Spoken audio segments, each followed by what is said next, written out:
આપણા હિન્દુ ધર્મમાં દાનનું ખૂબ જ મહત્વ છે અને દાન આપવાથી ઈશ્વર પણ ખુશ થાય છે.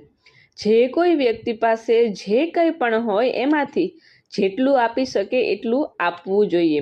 અને એવું પણ કહેવામાં આવ્યું છે કે આપણી કમાણીનો 10મો ભાગ એ આપણે દાન કરવું જોઈએ અથવા તો બીજા વ્યક્તિને કોઈ પણ સારા કર્મ માટે વાપરવા જોઈએ. દાન એટલે શું? તો કે દાન એટલે બીજા માટે પરોપકાર કરવાની વૃત્તિ. આપણે ભવિષ્યમાં સારો અવતાર આવે અથવા તો આવતા જન્મમાં આપણે સારી યોનિમાં જન્મ થાય અથવા આપણને મોક્ષની પ્રાપ્તિ થાય એ માટે આપણે દાન આપીએ છીએ અને આત્માનું અમરત્વ પ્રાપ્ત થાય અને અંતિમ સમયે પરમાત્મામાં દેહનો વિલય થાય એ માટે દાન આપીએ છીએ.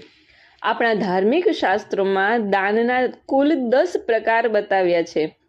સૌ પ્રથમ પ્રકાર